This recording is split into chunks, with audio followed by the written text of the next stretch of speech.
अस्सलाम वालेकुम दोस्तों, कैसे हैं आप सब। मैं ज़मीना फ़याज़ एक बार फिर आपके साथ। तो मैं शुरू करती हूँ अक्स पार्ट 19। मामा, मैं बहुत परेशान हूँ। मैं एक ऐसी मुश्किल का शिकार हो गया हूँ जिसके बारे में मैं खुद भी नहीं मुझे खुद मालूम नहीं। दानिश की रिंधी हुई आवाज़ उभरी। दिल का हाल मुझे बता दे मेरे चांद, कुछ दिल का हाल मुझे भी तो सुना दे। क्या हो गया है तुझे? आखिर किस मुश्किल का शिकार हो गया है तू? इसी बारे में आपको बताना चाहता हूँ मामा। मुझे आपकी मदद की ज़रूरत है। मेरा तो दिमाग माऊफ हो गया है, दुनिया से कट कर रह गया हूँ। आप मेरी मदद करें। बेटा, मेरी जान हाजिर है, मुझे कुछ बता तो सही। मामा, मेरी ज़बान बंद थी, पाबंदी थी मुझ पर ज़बान खोलने की, मगर अब ये पाबंदी ख़त्म हो गई है। मैं आपको तज़ीन के बारे में बताना चाहता हूँ। हाँ बोल मेरे बच्चे। मामा, तज़ीन वो नहीं है जो नज़र आती है। मुझे ये बात मालूम है बेटा, बहुत से ऐसे वाक़यात हो चुके हैं जो सिर्फ़ तेरी ज़ात तक ही में नहीं बल्कि मेरी ज़ात भी इनमें मलबूस हो चुकी है। और वो है कौन, मुझे ये बता। मामा, मुझे एक क्लब में मिली थी। मैं इसकी खूबसूरती देखकर मुतासिर हो गया था और अपने होश हवास खो बैठा था। मामा, इसके बाद मैंने इससे शादी के लिए ज़िद की और आप लोगों ने मेरी ज़िद का साथ दिया। मगर शादी की पहली रात में मैंने एक अजीब व गरीब मंज़र देखा। वो उरूसी लिबास में मलबूस थी, लेकिन एक मकरूह ढांचे की शक्ल में, एक चुड़ैल की शक्ल में। हाय मेरे मौला, इसका मतलब है कि नौकरानियों की सारी बातें सच हैं। मामा, मैं दहशत से दीवाना होकर घर से निकल भागा था और न जाने कहाँ कहाँ मारा मारा फिरता रहा। इसमें से मैं इससे दूर चले जाना चाहता था। मैं रेल में बैठ गया था और रेल में सारी रात सफ़र किया। मामा, इसके बाद अचानक मुझे नींद सी आ गई और जब मेरी आँख खुली तो मैं अपने बिस्तर पर मौजूद था और वो कमबख्त मनहूस मेरे कमरे में मेरे पास बैठी थी, अपनी असली शक्ल में। इस वक्त वो ढांचा नज़र नहीं आ रही थी। इसके बाद से आज तक यही होता रहा है। वो एक इंतहाई पुरस्रार वजूद है। मेरा इससे कोई ताल्लुक़ नहीं हो सकता। बहुत परेशान हूँ मैं, मेरी ज़िंदगी बर्बाद हो गई। मैंने कोई कसूर नहीं किया मामा। एक खूबसूरत लड़की थी, बस मैंने उससे शादी करने का फ़ैसला किया और शादी कर ली। इससे ज़्यादा मैंने कुछ नहीं किया था। बेटा, बहुत सी शहादतें मिल चुकी है जिनसे पता चलता है कि वो एक चुड़ैल है। मैं एक कोशिश कर रही हूँ, तो इस कोशिश में मेरा साथ दे। तुझे अंदाज़ा होगा मैं एक औरत हूँ। इसकी खौफनाक हरकतों से, दहशत से मेरा दिल पानी पानी हो गया है। मगर तेरे लिए दानिश, मैंने खुद को हिम्मत दी है। माँ हूँ मैं तेरी। मैंने ये सोच लिया था कि वो जो कोई भी है, हमें वो जो भी नुकसान पहुँचा सकती है पहुँचा ले। मैं इससे डरूँगी नहीं। और इसके बाद ताहिरा जहां ने दानिश को बाबर शाह के बारे में तफसीलात बताई और बोली, मुझे यकीन है कि शाहजी कुछ करके ही रहेंगे। अरे बड़े पहुँचे हुए हैं, हर बात का इल्म है उनको। ठीक है मामा, आप कर ले। इसके अलावा मैं तुझे एक बात बताऊं? जी बताइए। दानिश, आज तक वो तुझे डराती धमकाती रही है, लेकिन उसने तुझे कोई नुकसान नहीं पहुंचाया, तेरा कुछ नहीं बिगाड़ा। तू किसी और लड़की से रुजू क्यों नहीं करता? कर चुका हूँ मामा, मगर वो मेरी दाल नहीं गलने देती। ऐसे ऐसे वाक़यात हुए हैं कि आप सोच भी नहीं सकती। उसने मुझे बिल्कुल निढाल करके रख दिया है। मेरी हर कोशिश बार आवर नहीं होने देती। होगी बेटा होगी, हिम्मत का दामन हाथ से मत छोड़ना। एक बात बता, दूसरी शादी करेगा? मामा, मुझे इससे निजात मिल जाए, आप जो कहेगी मैं वो कर लूँगा। मेरी ज़बान खुली है तो मैंने आपसे बात की है। आप जो करना चाहती है वो कर ले, मैं हर तरह से आपके साथ हूँ। अरे तो बस फ़िक्रहीन मत कर। इधर बाबर शाह जी काम कर रहे हैं, इधर मैं अपना काम दिखाती हूँ। ख़ानदान ही की एक लड़की है, खुदा जाने क्या नाम बताया था दीदार खाला ने। हाँ हाँ हाँ, शायद मायरा दे, हमारे रिश्तेदार ही है। दीदार खाला बड़ी तारीफ़ें कर रही थी। उसे बुला लेती हूँ। पहले तो उसे देख ले, मगर एक बात उससे कह देती हूँ, तज़ीन जो भी करेगी इसे करने देना। तो हिम्मत और हौसले के साथ काम कर रहा। ठीक है मामा, मैं जीना चाहता हूँ और जीने के लिए सब कुछ करना ही होता है, दानिश ने कहा और माँ ने इसका सर सीने से लगा लिया। दानिश को बड़े सुकून का एहसास हुआ। दूसरी तरफ नीलम बुरी तरह निढाल थी। वो सचमुच बीमार हो गई थी। दवा दारू से हालत संभल तो गई, लेकिन जब से दूसरी मुलाजमा ने इसे अजीज़ा बेगम के साथ पेश आने वाले वाक़यात बताए थे, इसकी जान निकल गई थी। तू बेगम जी को जानती है, इनके दिमाग में ये बात बैठ गई है कि तूने चप्पलों से इनकी पिटाई की है। जब तक वो तुझसे बदला नहीं ले लेगी, चैन से नहीं बैठेगी। मगर मैंने ऐसा किया ही नहीं। उन्हें क्या हुआ अल्लाह ही जाने। मैं यहाँ से भाग जाऊँगी, नीलम ने कहा। इसे अजीज़ा बेगम के बारे में अच्छी तरह पता था कि वो किस कमाश की खातून है, बेहद जालिम थी और कुछ भी कर सकती थी। इसके अवसान ख़ता हो रहे थे। वो दरवाज़ा बंद किए आने वाली मुसीबत का इंतज़ार कर रही थी कि दरवाजे पर दस्तक हुई और उसका बदन बेजान होने लगा। बमुश्किल उसने दरवाज़ा खोला, लेकिन दस्तक देने वाले को देखकर बुरी तरह चौंक गई। अब इसे तज़ीन का नाम मालूम हो चुका था। उसने लरजती आवाज़ में कहा, तज़ीन बेगम साहब, अब क्या मुझे अंदर भी नहीं आने दोगी? तज़ीन ने मुस्कुराते हुए कहा, आइए छोटी बेगम साहब जी, आइए। हमारी तो मौत आ गई है। देखे कितने दिन की ज़िंदगी बची है, अब तो मरना ही पड़ेगा। आप हमारी बेगम साहिबा को नहीं जानती छोटी बेगम जी। वो नीलम ने जुमला पूरा ना किया और जल्दी से वापस पलटकर दरवाज़ा बंद कर दिया। तज़ीन पुरसुकून अंदाज में चलती हुई उसकी चारपाई पर आकर बैठ गई। सुना है तुम्हारी तबीयत बहुत ख़राब है? हाँ बेगम साहब जी, बस ज़िंदगी के दिन काट रहे हैं। अरे तुम पागल हुई हो क्या? इतनी परेशान क्यों हो रही हो? क्या बिगाड़ेगा कोई तुम्हारा? आप अजीज़ा बेगम को नहीं जानती, बड़ी जालिम है जी, खाल उतार लेगी हमारी। अब पता नहीं क्यों दिमाग में बैठ गई है कि हमने उन्हें चप्पलों से मारा है। हमारी बीमारी ने बचा रखा है, वरना हमें पता है कि अब किसी भी वक्त हमें बुलाया जाएगा और हमारी खाल उतार दी जाएगी। नहीं नीलम, ऐसा नहीं होगा। तुम किसी बात को कबूल मत करना। उन्हें बताना ही नहीं कि तुम इस बारे में कुछ जानती भी हो। बस यही कहना कि जो कुछ उन्होंने तुम्हें हुक्म दिया था इसके मुताबिक काम करती रही हो। बाकी क्या हुआ है उसे कबूल करने की ज़रूरत नहीं है। तुम्हें मालूम है ये बात, फरखंदा के अलावा किसी और को नहीं मालूम, और फरखंदा कभी ज़बान नहीं खोलेगी। वो ठीक है, मगर बेगम साहिबा के दिमाग में ये बात बैठ गई है। बस नीलम, आधी पागल हो चुकी है वो। तुम हिम्मत और हौसला रखो। मैंने तुमसे कह दिया कि वो तुम्हारे साथ कुछ नहीं होगा। तुम्हें अकेला नहीं छोड़ूंगी मैं। अगर उन्होंने ज़रा भी तुम्हारे साथ कोई ज़्यादती करने की कोशिश की तो इसके लिए उन्हें बड़ा नुकसान उठाना पड़ेगा। हौसला रखो, और ये बात मैं तुमसे आखिरी बार कह रही हूँ कि किसी बात को कबूल मत करना। अगर उन्होंने कोई सख्ती करने की कोशिश की तुम्हारे साथ तो मैं तुम्हें यहाँ से निकाल कर किसी दूसरी जगह नौकरी दिला दूँगी। तुम्हें कोई तकलीफ़ नहीं होगी। बड़े आराम से रहो। तज़ीन बहुत देर तक इसे हौसला देती रही, और जैसे ही वो इसके कमरे से बाहर निकली, दूसरी मुलाजमा ने इसे अजीज़ा बेगम की तलबी का परवाना दिया। नीलम का रंग फ़क हो गया था, लेकिन अभी चंद लम्हात पहले तज़ीन जो कुछ कह कर गई थी इसने इसे हौसला भी दिया था। चुनांचा वह हाँफती काँपती डरती दुबकती अजीज़ा बेगम के सामने पहुँच गई। अजीज़ा बेगम ने खूनी निगाहों से उसे देखा और बोली, कैसी तबीयत है आपकी बेगम साहिबा? उनका लहजा तंज से भरपूर था। नीलम काँपने लगी। आपकी दुआएं हैं बेगम साहिब जी। मगर बड़ी बेगम जी, आपके दिल में हमारे लिए जो बात बैठ गई है हमें पता चल गई है। हम आपसे सिर्फ एक बात कहते हैं बेगम जी, इतने अरसे से आपकी नमकख्वारी कर रहे हैं। आपने कभी ये देखा कि हमने आपकी जूती सीधी करने से इनकार किया हो? हमारी मजाल के कभी आपकी आंखों से आंखें मिला कर देखें। तो फिर वो कौन थी जिसने मुझ पर हमला किया? कसम ले लीजिए बेगम साहब जी, हमारे तो फरिश्तों को भी कुछ नहीं मालूम। तेरी बातों में मुझे सच्चाई नज़र आ रही है। मगर नीलम, एक बात तो मुझे बताएगी? जी बेगम साहिबा। क्या पानी की बोतल से तूने वो पानी बड़े साहब को पिलाया था, एहसान अहमद को? तौबा हमारी तौबा बेगम साहब जी, आपने हमसे कहा था कि उन्हें न वो पानी पिलाए। जब आपने हमसे नहीं कहा तो हमारे फरिश्तों की मजाल हो सकती है कि हम ऐसा करें। मगर फिर वो तेरी हमशक्ल कौन थी? अरे बिल्कुल तू ही लग रही थी। उसका मतलब है कि कोई बड़ी कार्रवाई हो रही है, और ये कार्रवाई वही कर रही है कमबख्त। पता नहीं मेरी दुश्मन क्यों बन गई। वैसे एक बात कहूँ, दीदारबाजी भी पेट की बड़ी हल्की है। उन्होंने एतराफ़ किया है कि उन्होंने एक बार ताहिरा जहाँ बेगम को बताया था कि किस तरह बाबर शाह जी ने पानी पढ़ कर दिया था और मकबूल अहमद का हाल बदल गया था। मुझसे बड़ी गलती हुई, क्या करूं? अच्छी खासी रकम भी दे चुकी हूँ। ज़रा दीदारबाजी से बात करूं? ठीक है तू जा। मुझे इत्मीनान हो गया है कि अब ये सब कुछ कोई और चक्कर चल रहा है और इसमें तेरा कोई कसूर नहीं है। हैरत अंगेज़ तौर पर अजीज़ा बेगम ने इसकी जान बख्शी कर दी थी। नीलम फ़ौरन पलटकर वापस चल पड़ी और अजीज़ा बेगम दीदार खाला को फ़ोन करने लगी।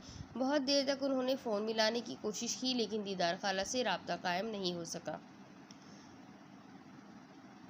दूसरी तरफ शकरा कार ड्राइव कर रहा था। जादू इसके बराबर बैठा हुआ था और काले लिबास में मलबूस बाबर शाह पिछली सीट पर दराज था।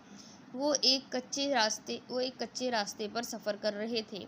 गालिबन कोई पुराना गांव गोठ था जहां से वो गुजर रहे थे। हर तरफ थोहर की झाड़ियां बिखरी हुई थी। कच्चा पक्का रास्ता था, लेकिन कीमती कार आसानी से वहां से गुजर रही थी। तकरीबन कोई 3 घंटे का सफ़र तय हुआ।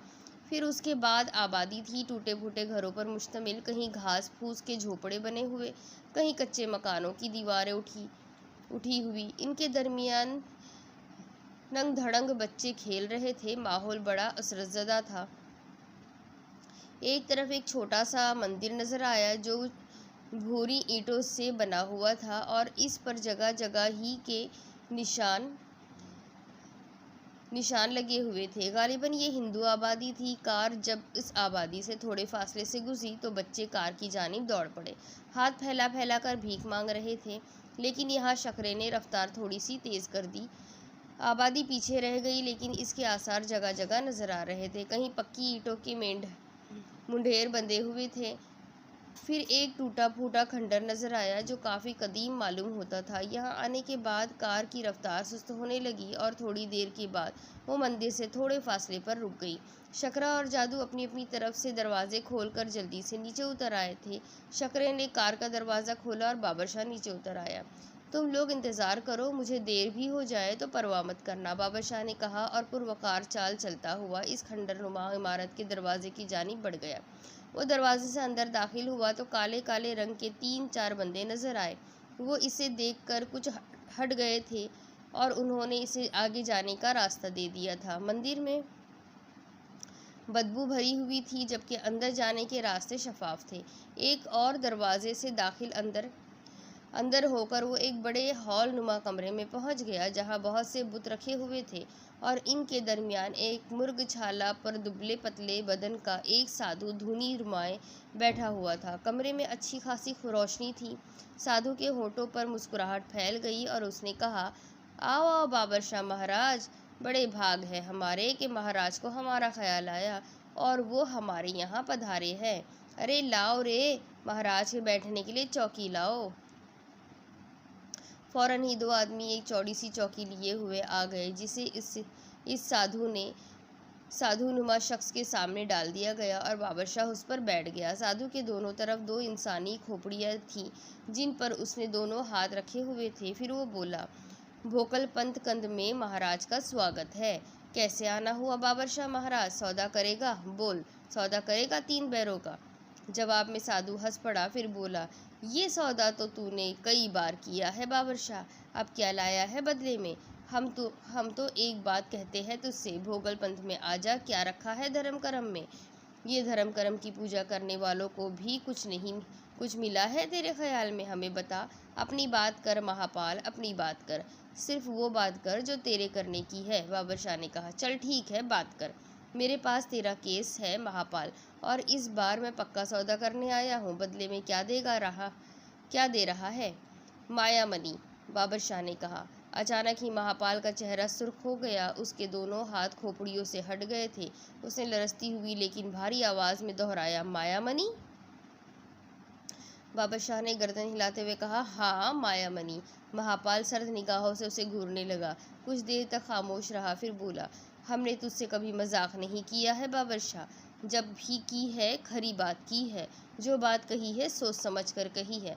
क्या काम है तुझे? हमें माया मनी की लालच क्यों दे रहा है? बहुत ज़्यादा खरा मत बन महापाल, हमने भी कभी तुझसे कोई धोखा नहीं किया। अगर कोई बात याद है तो बता दे। तो फिर माया मनी का नाम क्यों ले रहा है? जानता है माया मनी क्या होती है? जानना भी नहीं चाहते, लेकिन जितना जानते हैं इतना काफ़ी है समझने के लिए। 3 बैरा गर दे सकता है तो बात कर, क्या कहता है इस बारे में? पहली बात तो ये कि बैर तुझसे संभाले नहीं जा सकेंगे। ये हमारे धर्म का काम है और तू है बड़ा धर्मदास। हालांकि मैंने तुझसे पहले ही कहा था कि धर्म कर्म न कर वालों के लिए छोड़ दे। वो धर्म कर्म की आड़ में जो कुछ करते हैं उन्हें करने दे। हम ताकत के पुजारी है, भोगलपंथ में आ जाए, इसमें धर्म कर्म का कोई चक्कर नहीं है।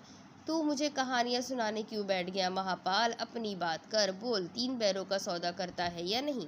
सौदा? ले जा, 3 बैरे ले जा, मैं तुझे दे दूंगा, लेकिन अगर इन बैरों से तुझे कोई नुकसान पहुंच जाए तो फिर महापाल से शिकायत मत करना। उन्हें काबू में रखने के कुछ भेदभाव होते हैं, जबकि तूने अपने मुंह से मुझे बताया है कि तेरे पास तो कोई मौकिल भी नहीं है, बस टोने टोटकों से काम चलाता है तू। अगर कभी दिमाग में खराबी पैदा हो महापाल तो बता देना, इन टोने टोटकों का खेल भी दिखाऊंगा तुझे, बाबर शाह ने किसी कदीर गसीले लहजे में कहा। महापाल हंसने लगा, फिर बोला, बुरा मानने की बात नहीं हो रही है। मैंने कहा ना कि अगर बैरों को संभाल सकता है तो ठीक है ना, दे मुझे माया मनी, मैं तुझे बैरे दे देता हूँ। और जहाँ तक बात माया मनी की है तो वो अभी तेरी समझ में कहाँ आ सकेगी। मायामनी को समझने के लिए बड़ी गहरी आँख चाहिए बाबर शाह। चल ठीक है, मैं ये बात तेरी मान लेता हूँ कि मायामनी को मैं पूरी तरह नहीं जानता, पर तुझे नमूना दिखाई देता हूँ, फैसला तो खुद कर लेना, बाबर शाह ने कहा। इस बार फिर महापाल इसे अजीब सी निगाहों से घूरने लगा, फिर बोला, कैसा नमूना? जवाब में बाबर शाह ने अपने लिबास से एक कपड़े की थैली निकाली। उसमें वो मिट्टी बंधी हुई थी जो बाबर शाह उस जगह से लेकर आया था जहां वो लड़की इसकी निगाहों से गुम हुई थी। उसने महापाल से कहा, तजुर्बा कर ले महापाल। अभी ले, महापाल ने कहा, और उसने किसी चेले को आवाज़ दी और भारी बदन का एक चेला इसके पास आ गया। कमंडल ले आ, महापाल बोला, और चेला बाहर निकल गया। कुछ देर के बाद एक चौड़ा कमंडल सामने आ गया। महापाल ने वो मिट्टी कमंडल में डाल दी और उसके बाद कोई मंत्र बदबदाने लगा। मंत्र बदबदाकर उसने कमंडल में फूंक मारी तो कमंडल से शोले बुलंद होने लगे और महापाल की आंखें आग की तरह चमक उठी। वो इन शोलों को देखता रहा। शोलों में सियाह धब्बे नमूदार हो रहे थे। महापाल इन धब्बों का तजुर्बा कर रहा था और उसके बाद उसने कमंडल पर हाथ रख दिया और शोले बुझ गए। मिट्टी जू की तू थी। ये मिट्टी मुझे वापस कर दे, बाबर शाह ने कहा। हाँ हाँ, ठंडी हो जाने दे, तेरी अमानत तेरे पास वापस आ जाएगी। बात कुछ समझ में आ रही है बाबर शाह? अब ज़रा कुछ बताएगा कि ये मिट्टी तुझे कहाँ से हासिल हुई? ये एक लंबी कहानी है, पर जिस लड़की पर मुझे मायामनी का शबह हुआ उसके पैरों के नीचे की मिट्टी है ये। जो कुछ भी है वो मायामनी हो या ना हो, लेकिन कुछ न कुछ है ज़रूर। कोई ऐसा अनोखा वजूद जो फ़ौरन समझ में ना आए और इसके अमकानात है कि वो मायामनी हो, पर ये तुझे कहाँ से मिल गई? ये काला कड़ा उतार कर मेरे हाथ में दे दे। अचानक ही बाबर शाह ने महापाल के हाथ की जानिब इशारा किया जिसमें वो काले रंग का एक कड़ा पहना हुआ था। महापाल मुस्कुराकर इसे देखता रहा, फिर बोला, जिस तरह तेरी अमानत मैंने तुझे वापस कर दी है, अगर हमारे बीच सौदा ना हो तो ये कड़ा तू मुझे वापस दे देगा। बोल, मंजूर है? अगर वो मायामनी हुई और तूने मुझे इसका सही ठिकाना बताया तो ये कड़ा जो बहुत करिश्माती है मैं तेरे हवाले कर दूंगा। ठीक है, मुझे मंजूर है। कुछ लम्हों के बाद महापाल ने वो कड़ा अपने हाथ से उतार कर बाबर शाह को दे दिया और बाबर शाह ने उसे अपनी मुट्ठी में जकड़ लिया। फिर बोला, तू जानता है, लोग अपने अपने काम के लिए मेरे पास आते हैं और मुझे अपनी बिपता सुनाते हैं। एक कहानी मेरे पास पहुंची और मैंने इसका तज्जिया किया। ये कहकर बाबर शाह ने मुख्तसर अल्फाज में दीदार खाला और ताहिरा जहाँ के बारे में तफसील बता दी। महापाल कहने लगा, अरे वाह, ये तो बहुत बड़ी बात है। उसने जुमला अधूरा छोड़ते हुए पुरख्याल अंदाज में कहा। बाबर शाह इसे देखता रहा। महापाल कुछ लम्हे खामोश रहा और फिर बोला, पर एक बात बता, ये पूछा तूने उन लोगों से कि जिस लड़की को तुमने भागते हुए देखा या जिसके पाँव दरख्त से नीचे लटक रहे थे, उसका चेहरा ड्राइवर सज्जाद ने देखा, क्या ये चेहरा वही था जो इन लोगों की बहू का है? शायद ऐसा नहीं हुआ। लड़की का चेहरा बहुत दूर था और मैंने इसे देखा था, मगर मैंने इस लड़की को नहीं देखा जो इनके घर में मौजूद है। बाबर शाह, तुझे इस लड़की को देखना तो चाहिए था। ज़्यादा वक्त नहीं गुजरा है महापाल, बहुत ज़्यादा अक्लमंद मत बन। ये सारे काम मैं भी जानता हूँ। असल में जो शुबह मुझे हुआ वो ये था कि कहीं वो मायामनी नहीं, इसकी वजह से मैं यहाँ आया हूँ तेरे पास, वरना शायद मैं कभी ना आता। खरी बात महापाल को हमेशा पसंद रही है। तो अब हमारे दरमियान एक सौदा तय हो गया है। मेरा ये कड़ा तेरे पास है, अब तू भी जमानत के तौर पर ये मिट्टी मुझे दे दे। मैं इस पर कुछ मंत्र पढ़ूंगा और इसके बारे में मालूमात हासिल करूंगा, और इस दौरान इस बात का बंदोबस्त करके इस लड़की को किसी जगह देख लिया जाए। ये काम मैं कर लूंगा, पर सौदे में क्या तय पाया है? 3 बैरों की बात कर रहा है ना तू? 3 बैर मैं तुझे दे दूंगा, पर तू ये समझ ले कि जब ये बैर तेरे पास पहुंच जाएंगे तो तुझे धर्म कर्म का खेल बंद करना पड़ेगा, क्योंकि तेरे अपने बड़े शब्दों के सामने ये बैर नहीं रुकेंगे, और ना ही ये कड़ा तेरे हाथ में रहेगा, बल्कि तेरी कलाई को जलाकर भस्म कर देगा और तू टुंडा हो जाएगा। इसका ख्याल रखा जाएगा और इसका फैसला बाद में कर लिया जाएगा। तो फिर ये मिट्टी मैं ले लूँ? हाँ, कड़ा मेरे पास रहेगा। ठीक है, तो तू बंदोबस्त करके मुझे मोबाइल पर कॉल कर देना, मैं तेरे पास पहुंच जाऊंगा, महापाल ने कहा। बादशाह अपनी जगह से उठ गया। महापाल हंसकर बोला, और जल पानी तू तो तू लेगा ही नहीं, क्योंकि तू धर्म का रसिया है। बादशाह मुस्कुराकर वापसी के लिए पलट पड़ा और थोड़ी देर के बाद वो शखरे के साथ बैठे अपने ठिकाने की जानिब जा रहा था। इसकी आंखों में बड़े अनोखे ख्वाब थे। ये सब जादू के खेल थे जो बादशाह और महापाल के दरमियान थे। ऐसे गलत काम करने वाला हर शख्स दीन धर्म से वैसे ही दूर हो जाता है, बस एक नाम रह जाता है, जिनमें एक बादशाह था, दूसरा महापाल। दूसरी तरफ ताहिरा जहाँ को भला सब्र कहाँ हो सकता था। आखिरकार फ़ोन पर दीदार खाला से राब्ता कायम हो ही गया। अरे दीदार खाला, कहाँ चली गई थी तुम? फ़ोन बंद कर रखा था, कितने फ़ोन कर चुकी हूँ तुम्हें। मेरा कसूर नहीं है, बस जो मुआ या क्या कहते हैं, पता नहीं क्या होता है वो, जो कभी कभी बंद हो जाता है। नेटवर्क? अरे हाँ, वही नेटवर्क। दीदार खाला हंसकर बोली। चलो सुनाओ, कैसी गुजर रही है? अरे दीदार खाला, मेरे तो दिल में पंखे लगे हुए हैं, जल्दी से आ जाओ। आ जाऊँ? दीदार खाला ने कहा। मैं गाड़ी भेज देती हूँ, तुम आ जाओ। चलो ठीक है, मैं आ जाती हूँ।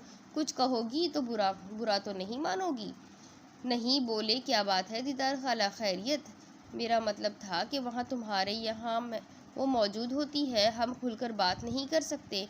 हाँ ये तो है, तो फिर मैं आ जाती हूँ, ताहिरा जहाँ ने कहा। ये मैं कहना चाहती थी, बुरा ना मानो, इतनी बात मैंने इसलिए कही है कि कहीं ये ना सोचो कि आज दीदार खाला से काम पड़ गया है तो दीदार खाला नखरे दिखा रही है। अरे नहीं दीदार खाला, मैं शर्मिंदा हूँ इसी बात से कि अब तक मैंने अपनों को क्यों छोड़ रखा था। मैं इतराफ़ करती हूँ कि मुझसे गलतियाँ हो रही थी, पर वो जो कहते हैं ना कि सुबह का भूला अगर शाम को घर आ जाए। ओहो, फिर ठीक है, चलो फिर जल्दी से आ जाओ, मैं इंतज़ार कर रही हूँ।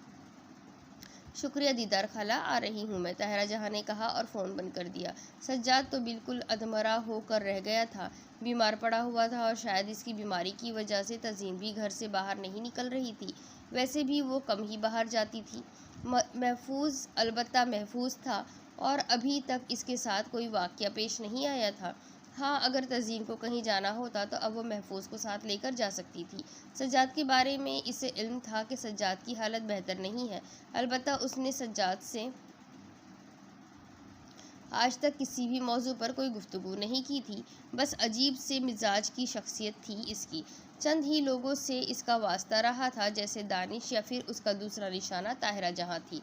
जहाँ तक मामला मिर्ज़ा इख्तियार बेग का था तो वो इस पर सदकेवारी हुआ करते थे, क्योंकि वो इनके सामने जब भी आती बड़े एहतराम के साथ आती, और मिर्ज़ा इख्तियार बेग को अभी तक इससे कोई शिकायत नहीं पैदा हुई थी। ताहिरा जहाँ बेगम तैयार हुई और फिर वो बाहर निकल आई। थोड़ी देर के बाद वो महफूज के साथ कार में बैठी दीदार खाला के घर जा रही थी, पर इधर दीदार खाला बहुत ज़्यादा खुश थी कि उन्होंने ताहिरा जहाँ जैसी नकचड़ी को अपने पैरों पर झुका लिया था।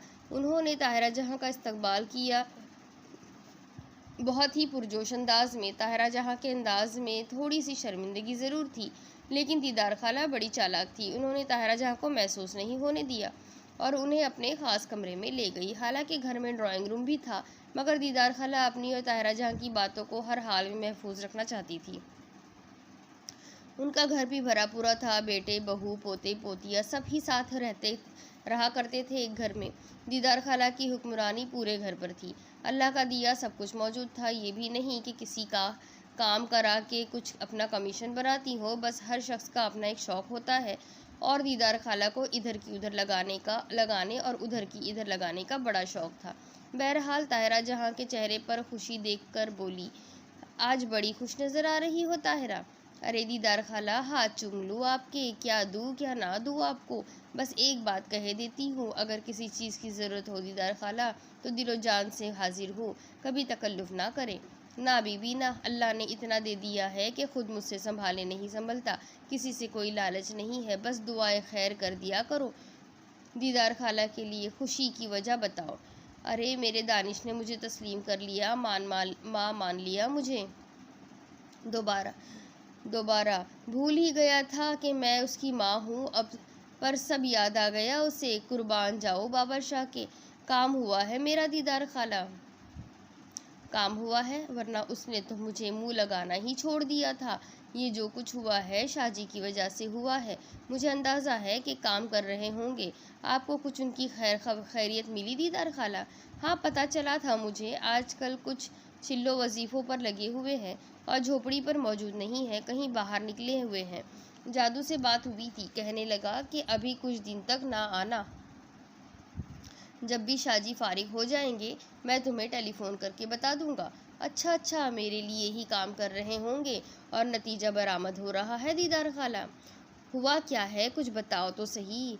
हुआ ये कि वो खुद मेरे कमरे में आ गया था। कौन, दानिश? हाँ हाँ दीदार खाला, वो मेरे कमरे में आ गया और आने के बाद माँ कहकर लिपट गया मुझसे। अरे उसके लिए तो न जाने मैं कब से तड़प रही थी। इंग्लैंड से आया था तो बिल्कुल साहब बनकर, माँ का लफ्ज़ ही भूल गया था, माँ को ही भूल गया था। अपनी एक अलग ही शान निकाली थी उसने। अरे जिस माँ ने एक एक लम्हा गिना हो औलाद के लिए, उसकी ज़रूरतें क्या होती है।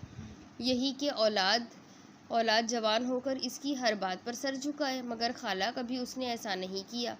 और अब शाहजी की बरकत से मुझे मेरा पहले वाला दानिश याद आ गया, जो रो रो कर मेरे सीने से लगकर इंग्लैंड गया था। वापस आया तो बदला हुआ था। मैं आज भी ये सोचती हूँ कि वो कमबख्त मिट्टी मारी इसे लंदन में ही मिल गई और वहीं उसने अपना जादू चलाया होगा, मगर दानिश ने इसका एतराफ़ नहीं किया। बात हुई थी दानिश से तो और क्या दीदार खाला, मुझे तो खुशी में मिठाई लानी चाहिए थी, मगर ये नौकर शौकर जो है ना, एक की 100 करते हैं। सज्जाद ही सूली पर लटका हुआ है। इस दिन जो कुछ हुआ था उसने सज्जाद के होश उड़ा दिए हैं। सुना है रातों को अपने क्वार्टर से चीखता हुआ बाहर भाग जाता है। कहता है कि इसे लंबे लंबे पाँव नजर आ रहे हैं। हाँ बीबी, जो बला तुम्हारे घर में घुसी हुई है वो मुझे मामूली नहीं लगती। देखो कब इससे तुम्हें निजात मिलती है।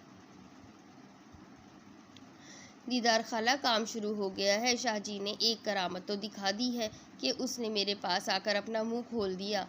मुंह खोल दिया? दीदार खाला ने चौंक कर कहा।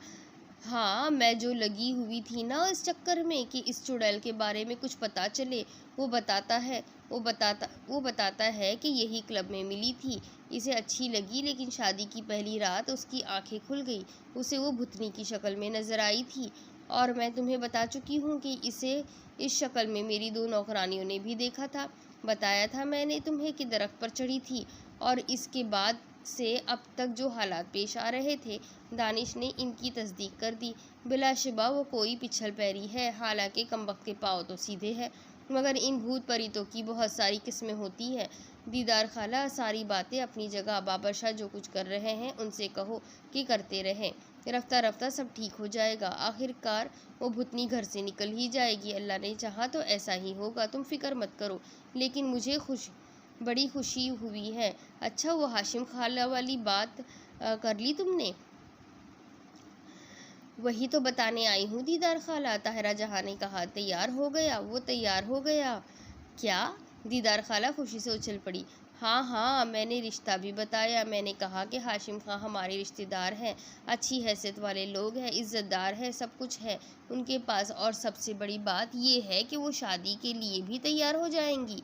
तो कहने लगा कि मामा, जैसे आपका दिल चाहे करे। मैं अपनी ज़िंदगी से आजिज़ आ गया हूँ। ऐ खुदा मुबारक करे। देखूंगी तो सही कि कौन बच्चे का क्या बिगाड़ सकता है। तुम्हारा बच्चा मेरा बच्चा। ताहिरा जहाँ, बड़ी खुशी हुई ये सुनकर।